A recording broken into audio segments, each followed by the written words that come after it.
O escritor escreve tentando recompor, quem sabe, um mundo perdido. Os amores perdidos, a casa perdida. Ele tenta recuperar, quem sabe, enquanto escreve, a família despedaçada. Tenta recompor, quem sabe ainda, o próprio eu despedaçado.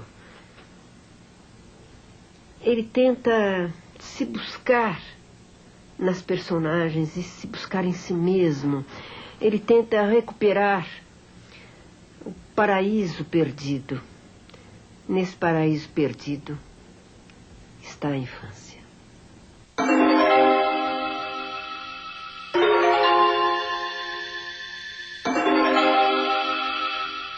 Então, nesta casa, nesta infância, eu via meu pai, enfim, esse homem desligado, sonhador.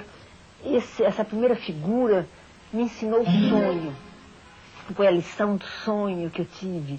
Ele estava, eu o vejo mesmo imerso ele era jogador também. Ele jogava, ele apostava nos números. Eu, por exemplo, herdei dele isto, eu aposto nas palavras. Eu jogo com as palavras, que é um jogo também perigoso, vale o risco, eu sempre acho que vale o risco. Ele jogava nos números. Então ele dizia, hoje nós perdemos. Ele dizia nós, me incluía. Eu ia com ele, ficava vendo ele jogar e ele me incluía. Hoje nós perdemos, ele dizia, mas amanhã a gente ganha. E vinha aquela pá gelada, uma pazinha de marfim e recolhia as fichas. E ele montes de fichas. Eu achava lindo aquele gesto. Ele disse, está vendo aquele morro do ouro? Chamava-se Morro do Ouro, porque o morro tinha muito ouro.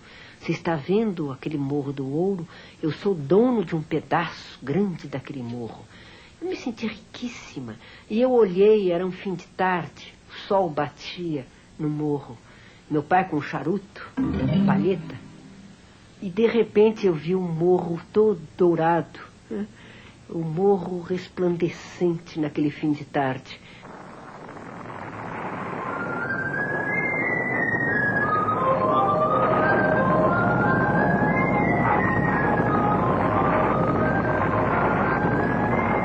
No momento, aquela confusão.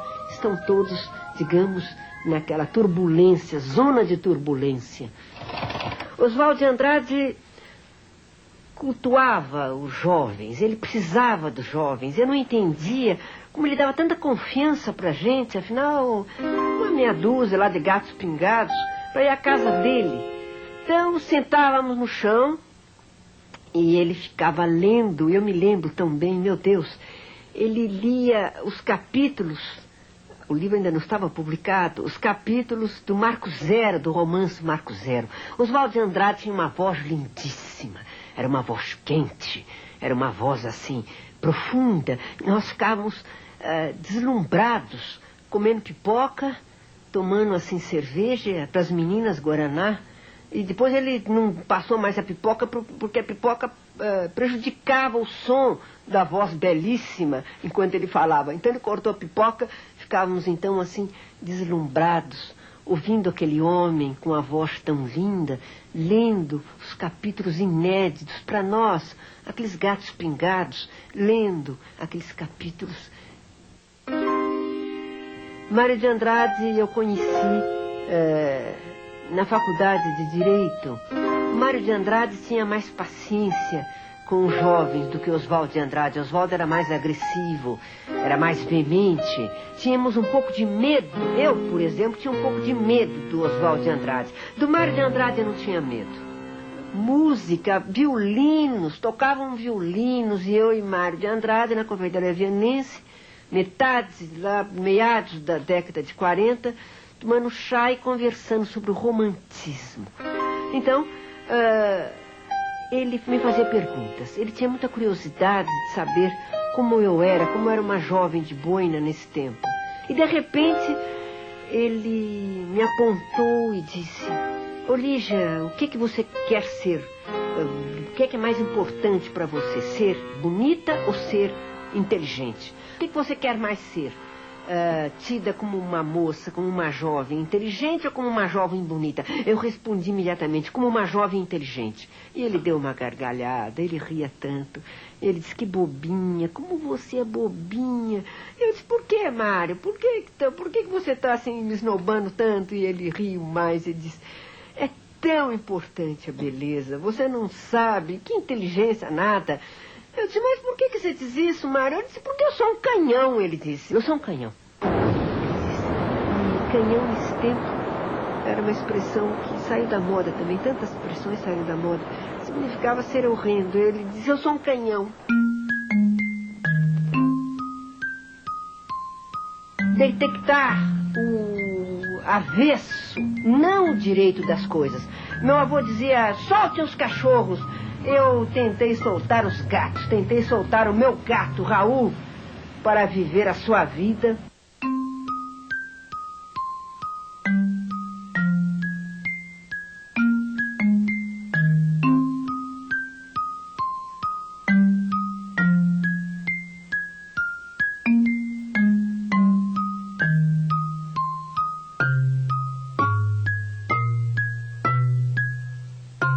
Eu tentei desnudar as pessoas, desnudar as situações.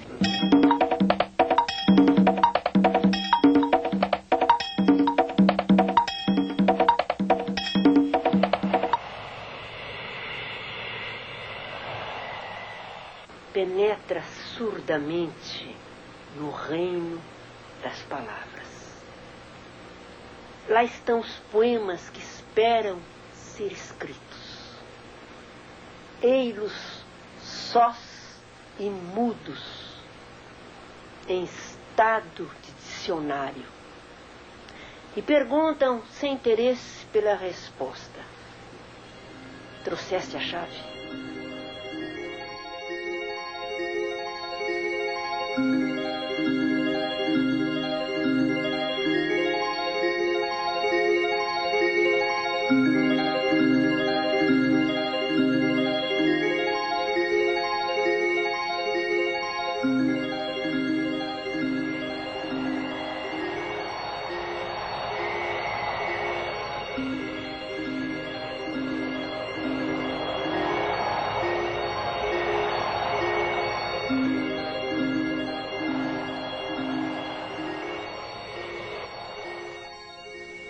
Um sonho. O sonho de Rosa Ambrósio, personagem das Horas Nuas. Uma tiazinha lá longe, mas tão lá longe. Ela se apaixonou, ela era poetisa. Então, essa tiazinha mar gelado, que escrevia versos, e ela mesma mergulhada num cubo de gelo, do qual ela não podia escapar. Ela não podia escapar. Paixão. Na noite negra, ela estava dentro do médico, porém mestiço, desesperada. A família foi contra o casamento, evidentemente. O senhor ficou? E então ela começou a chorar. Chorar de casamento. As lágrimas ardentes, correndo durante o sonho, correndo. E essas lágrimas ardentes. E a tiazinha resolveu morrer de desespero, porque ela não podia esquecer do paixão. Que era sua paixão única, maior. Ela se viu mergulhada até as orelhas num cubo de gelo. E ela tentando se libertar daquela crosta, daquele gelo, sem conseguir. Encharcava a toalha. Ela começou a chorar e as lágrimas foram escorrendo. Umas toalhas debaixo da camisola. E apertava essas toalhas com o peito. Porque ela queria morrer. Ela queria morrer. Ela começou a chorar e as lágrimas foram escorrendo, lágrimas escaldantes, e as lágrimas escorrendo começaram a derreter. Inédita, toda a sua poesia, enfim, foi levada no seu próprio caixão. Nessa tarde, e as lágrimas escorrendo começaram a derreter a crosta gélida. Então chegou, derretendo essa crosta, foi se quebrando. Mensageiro, um anjo com uma braçada, as lindas flores nas mãos. A salvação, disseram, é um anjo, através da dor. A salvação através do amor. Claro que é um anjo. Ela chorou, claro, ela se desfez em lágrimas, e as lágrimas correram, derreteram, Aquela crosta terrível. E ela se viu livre da crosta e daquele mar.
Licença para entrar na sua casa.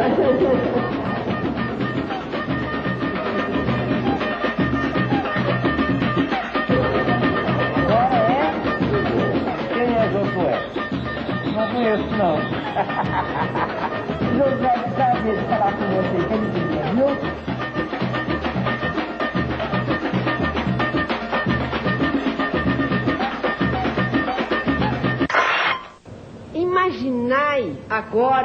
Imaginai uma reunião na linha dos malditos, dos raros, daqueles que, pelos caminhos mais inesperados, escolheram a ruptura. Fora do tempo e ocupando o mesmo espaço, estão todos numa sala. É noite. Os gênios ignorados, num país de memória curta, que parece preferir os mitos estrangeiros, como se estivéssemos ainda no século XVII, sob o cativeiro do reino. Os mitos estrangeiros que continuam, sim, nos vampirizando. Nós já estamos quase esvaídos e ainda oferecemos a jugular, no nosso melhor inglês: o vosso amor é uma honra para mim. Com esse humor incandescente, ele, Gregório de Matos, iria se empenhar de novo na denúncia dos males que desde o século XVII já afligiam o país, centralizados na política com seus demônios crônicos na delirante corrida pelo poder. O demônio da gula, leia-se voracidade. O demônio da vaidade e o demônio da soberba. O burocrático demônio da preguiça, esse vem se arrastando por último. O duro ofício de testemunhar um planeta enfermo nesta virada do século. Às vezes o medo, a negra tinta do medo, viscosa, morna. Mas o escritor, este precisa se ver e ver o próximo na transparência da água. Ele tem que vencer o medo para escrever este medo e resgatar a palavra através do amor, a palavra que permanece, sim, como a negação da morte. Às vezes o medo, às vezes a esperança. O homem vai sobreviver. Sei que é preciso apostar, e de aposta em aposta, cheguei a esta casa para a harmoniosa convivência com aqueles que apostam na palavra. Sei que estou feliz nesta noite. Vejo minha família e vejo os meus amigos. Esses amigos que me acompanham e me iluminam.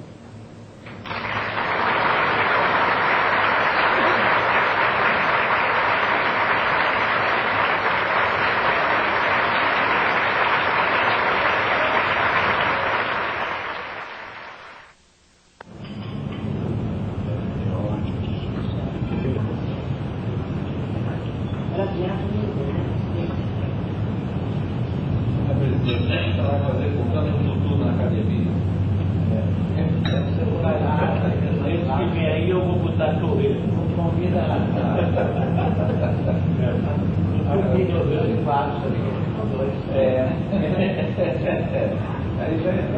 Ele é americano, né? Ou é tocado? Ele dá uma frente? Eu acho que ele é americano, né? Não, é atuado. Tem rápido. Não vê nada, que a gente está ficando.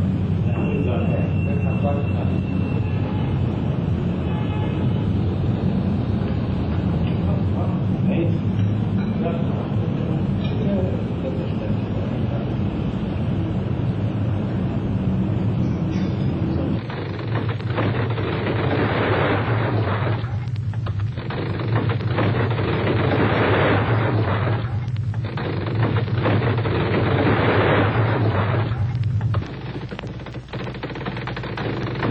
Os homens estão justamente com suas rédeas dos destinos nas mãos. A roda do tempo, a roda do tempo. A condenação e a vontade de desobedecer esta condenação por todos os meios dignos.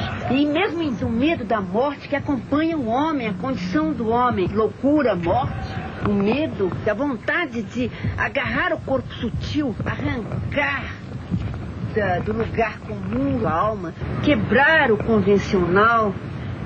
Somos seres fadados à destruição e não queremos ser destruídos. Quebrar o convencional, a vontade dessa desobediência. Então a vontade de marcar esta vida breve, provisória, efêmera, dizer não vou morrer, não vou. Novas palavras para dizer, por exemplo, eu te amo. Não é possível procurar novas palavras para dizer eu te amo. E, no entanto, estou eu em busca dessas palavras, dessa nova forma. São as aventuras da linguagem. Corte. Há uma soma em mim de seres que eu amei, que se foram. E esses seres estão, de um certo modo, em mim. Eu me impregnei deles. Eu sou um pouco eles. É uma transmissão de legado feito de carne, de sangue, de nervos, feito principalmente disto, desse imponderável que nos cerca, e de repente uma pedra. Guimarães Rosa dizia, nós não morremos, nós nos encantamos. Então seria um desencanto e um encantamento dentro da própria morte. E então, nesse instante, o sofrimento se transforma em algo assim como uma celebração. Me leia, dizia a poeta, não me deixe morrer. Não me deixe morrer.